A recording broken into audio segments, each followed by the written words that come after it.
दोस्तों, क्या हाल चाल। आई होप कि आप नए वीडियो में शुरुआत है आपका और स्वागत है आपका इस नए वीडियो में। तो मैं आज आपके लिए लाया हूँ प्रकाश के प्रवर्तन से संबंधित कुछ अन्य टॉपिक जो कि आपके महत्वपूर्ण होंगे लिए, ठीक है, आपके बोर्ड के लिए बहुत ही महत्वपूर्ण होने जा रहे हैं। तो आप इसको ध्यानपूर्वक देखेंगे और आपका खूबसूरत चैनल कंसेप्ट एफएम के। तो हम लोग स्टार्ट करते हैं सबसे पहले, यानी वीडियो को लॉन्ग ना लेते हुए, यानी हम लोग सीखेंगे कि बिंब किसे कहते हैं, प्रतिबिंब किसे कहते हैं, ठीक है। बिंब किसे कहते हैं और प्रतिबिंब किसे कहते हैं। देखिए, सबसे पहली बात आ रहा है बिंब। ध्यान से देखिए, कह रहा है कि बिंब, बिंब क्या होता है।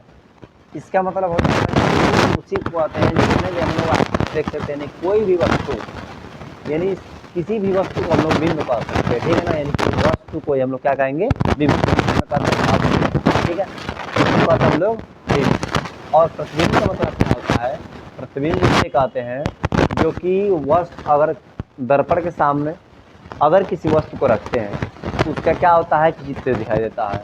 दर्पण में जिस वस्तु का चित्र दिखाई देता है उसे उसका क्या कहते हैं, प्रतिबिंब कहते हैं।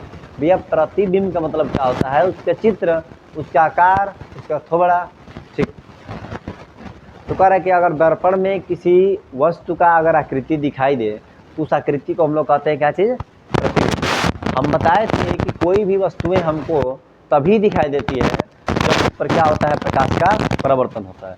लेकिन हवा हमें दिखाई नहीं देता है, क्यों, क्योंकि उससे प्रकाश का परावर्तन नहीं होता है। तो अब देखिए, कोई भी प्रतिबिंब बनने के लिए, ठीक है, कोई भी प्रतिबिंब बनने के लिए हम लोग क्या करेंगे, कुछ देखेंगे कि दर्पण से संबंधित या किसी भी दर्पण में अगर प्रतिबिंब बनेगा तो हम लोग क्या करेंगे, दर्पण से संबंधित कुछ परिभाषा देखेंगे, ठीक। आप समझ गए प्रतिबिंब क्या होता है, प्रतिबिंब क्या होता है, ठीक। अच्छा, एक बात ऐसे समझिए कि मैं अगर ये कहूँ कि दर्पण से संबंधित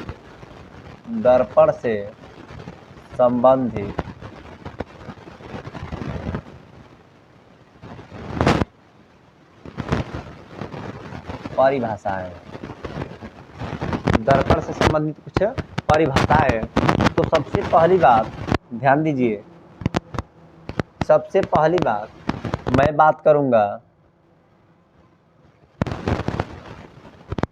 दर्पण का द्वारक।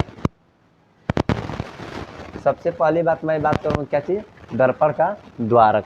दर्पण का द्वारक क्या होता है, इस बात को हम लोग क्या करते हैं, समझते हैं, ठीक है।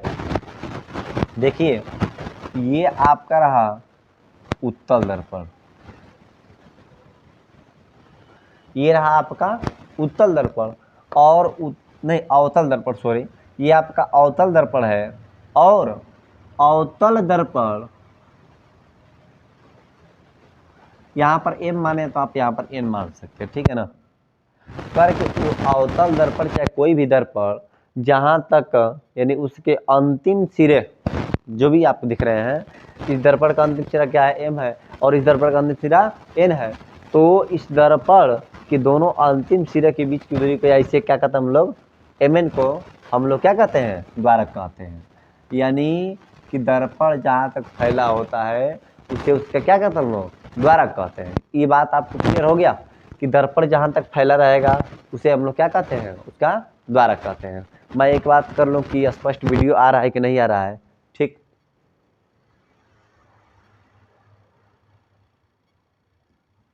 ठीक है, चलिए, अब कह रहा है कि दर्पण का द्वारक, इसका मतलब mn हो गया। अच्छा, अब उसके बाद हम लोग बात करते हैं, ध्यान से देखिए, कहते हैं मुख्य अक्ष।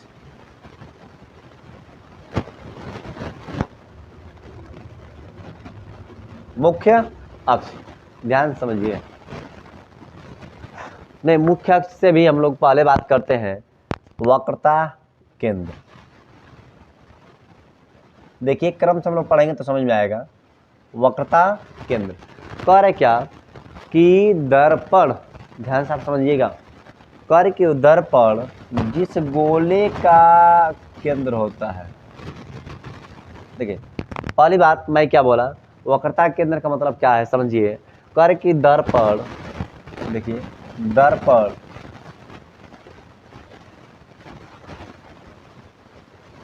जिस गोले का हिस्सा होता है,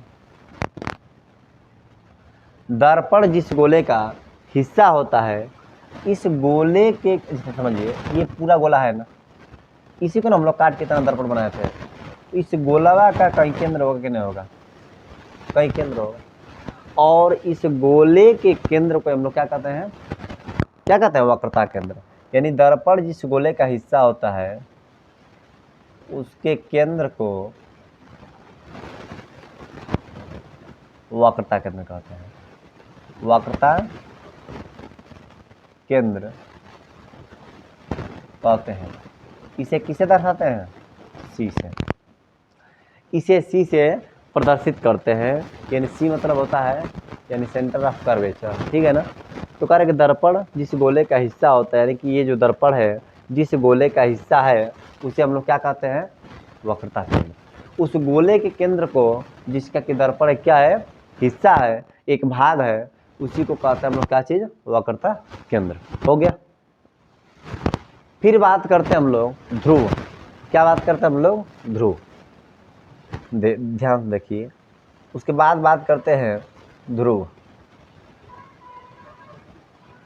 करे कि ध्रुव किसे कहते हैं, ध्रुव उसे कहते हैं, ध्यान समझिए, कि दर्पण के मध्य बिंदु को, दर्पण पर स्थित वह मध्य बिंदु, या दर्पण पर, ये देखिए दर्पण के मध्य बिंदु को दर्पण का ध्रुव कहते हैं।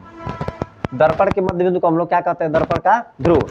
यानी कि ये आपका रहा Mn, ये आपका दर्पण रहा, इसके मध्य में कोई बिंदु, यानी ये हो गया आपका P, इसे कहते हैं हम लोग क्या चीज, दर्पण का ध्रुव। इसे किसे दर्शाते हैं, इसे P से दर्शाते हैं। इसे किसे दर्शाते हैं, P से दर्शाते हैं। क्यों, क्योंकि P का मतलब होता है पोल, पोल मतलब क्या होता है, ध्रुव, और इसका क्या होता है, सेंटर ऑफ कर्वेचर। करे कि पोल है P यानी ध्रुव हो गया, ये क्या है आपका सेंटर ऑफ कर्वेचर यानी कि वक्रता केंद्र हो गया, ठीक है।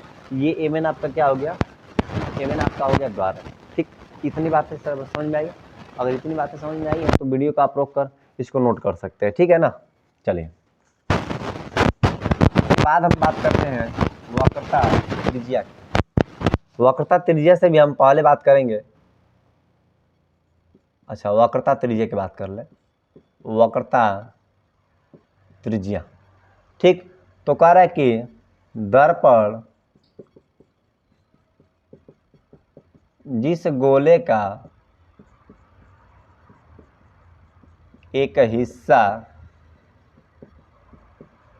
होता है, उस गोले की त्रिज्या को वक्रता त्रिज्या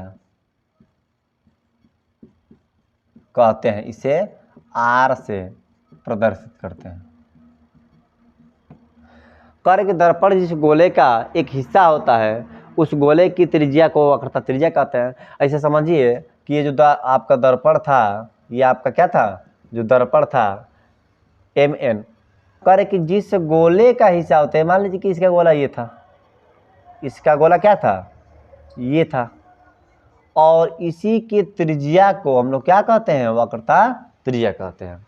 करे कि यह दर्पण जिस गोले का एक हिस्सा होगा और उसी के त्रिज्या को क्या कहते हैं हम लोग, वक्रता त्रिज्या कहते हैं। कोई दिक्कत, इतना में आपको दिक्कत नहीं होनी चाहिए कि भैया ये दर्पण है, ये जो गोला का हिस्सा होगा उसी गोले की त्रिज्या को क्या कहते हैं हम लोग, वक्रता त्रिज्या कहते हैं। इतनी बात क्लियर, ठीक।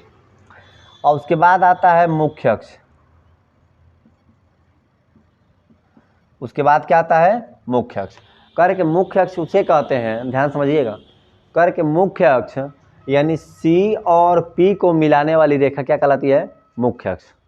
C और P को मिलाने वाली रेखा क्या कहलाती है, मुख्य अक्ष। C और P को मिलाने वाली रेखा मुख्य अक्ष कहलाती है। अथवा में आप कह सकते हैं कि वह रेखा जो C और P से होकर गुजरती है उसे क्या कहते हैं हम लोग, मुख्य अक्ष कहते हैं। कोई दिक्कत, उसके बाद आता है फोकस दूरी।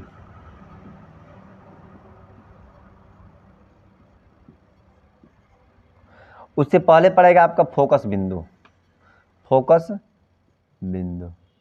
ठीक, कह रहे कि जैसे समझिए कि मुख्य अक्ष के समांतर चलने वाली किरणें, इधर आप इसका पूरा चित्र देखिए, ये आपका क्या हो गया, दर्पण हो गया।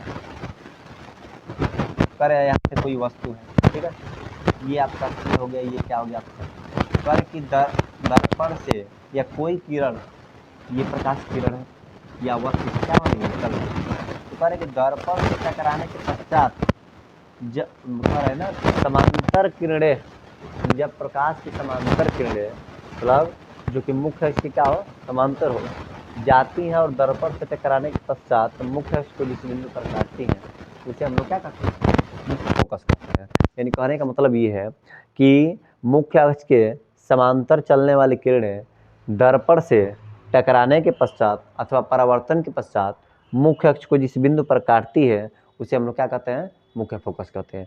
समांतर चलने वाले किसके, मुख्य अक्ष के। मुख्य अक्ष के समांतर जाने वाले किरणें दर्पण से टकराने के पश्चात, गया है टकरा के आया है, गया है टकरा के आया है, तो टकरा के आएंगी और फिर से मुख्य अक्ष को जिस बिंदु पर काटेंगे उसे क्या कहते हैं हम लोग, मुख्य फोकस कहते हैं।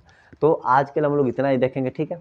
अगर हम बात करते हैं फोकस दूरी, फोकस दूरी, फोकस दूरी की बात करेंगे तो इसमें क्या होगा कि एफ और पी के बीच की दूरी को क्या कहते हैं हम लोग, फोकस दूरी कहते हैं। एफ और पी के बीच की दूरी को क्या कहते हैं हम लोग, फोकस दूरी कहते हैं। आप समझ सकते हैं कि जो बिंदु है उसको कैपिटल से दिखाएंगे और जो इसकी बीच की दूरी है इसको हम लोग एफ से यानी स्मॉल से दिखाएंगे। यानी कि ध्रुव और फोकस बिंदु के बीच की दूरी को कहते हैं हम फोकस दूरी। और मुख्य अक्ष के समांतर जाने वाली किरणें दर्पण से टकराने के पश्चात मुख्य अक्ष को जिस बिंदु पर काटते हैं उसे क्या कहते हैं हम लोग, यानी मुख्य फोकस कहते हैं। यानी आज का वीडियो यहीं तक, उसके बाद हम नेक्स्ट वीडियो में बात करेंगे ताकि वीडियो लंबा ना हो। तब तक के लिए जय हिंद, धन्यवाद।